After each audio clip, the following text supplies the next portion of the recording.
Each year, people all over the world come together on International Women's Day, a time for celebration and unity, but for many also a moment to protest, to raise voices, to demand change.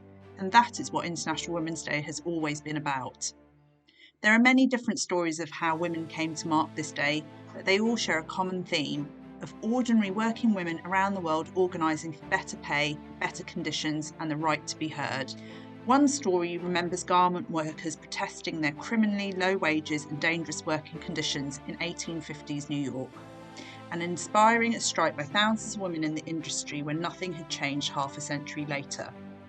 It was known as the Uprising of the 20,000 and lasted for almost 3 months. In 1909, the same year as that garment workers' strike, the American Socialist Party held its first National Women's Day, and every year the rallies and marches in America grew. At the same time in Europe, women attending the 1910 Socialist World Congress in Copenhagen passed a motion to start their own International Women's Working Day. In the years that followed, women rallied to the cause in their thousands in cities across the world, from America to Russia, Germany to Sweden, Austria to Australia. Many demanding the vote, many protesting against war, but always the biggest number campaigning for the rights of female workers, and always with garment workers in the front line. Over the coming decades, the movement galvanised with different branches of the women's movement growing and expanding. The 1970s first wave feminist movement as we know it began to recognise the ingrained complexity of the patriarchy.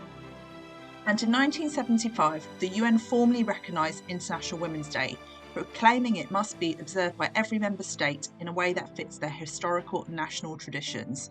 Since then, countries globally have celebrated. In 2011, commemorations of the 100-year anniversary of International Women's Day saw a resurgence in protests across the world. In the US, President Obama declared March would become Women's History Month, calling on citizens to reflect on the extraordinary accomplishments of women shaping the world. There is no denying the incredible shift over the last century in the extension of women's rights in different parts of the world. And yet all these decades on, from women in New York striking for fair pay, safe working conditions and proper employee rights, there is still one area where little progress has been made: the plight of the garment worker. Poverty pay, unsafe working conditions, abuse and violence are all in a day's work for millions of women.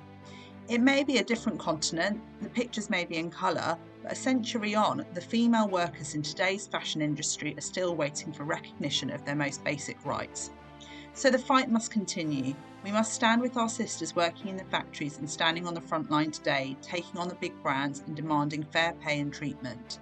To all the big brands and the people who hold the power, the message for them that I have that, they sometimes, themselves, or they're also telling the world that they're proud or they're happy that they created millions of jobs for women around the world, especially in the production country.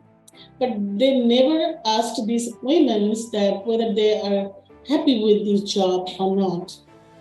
These brands, retailers, the people with power, they should know that our women are not happy with this job because these jobs are not dignified. These jobs did not come with a living wage for them, a union voice at workplace. These jobs are not gender-based violence free. These jobs did not come with social protection.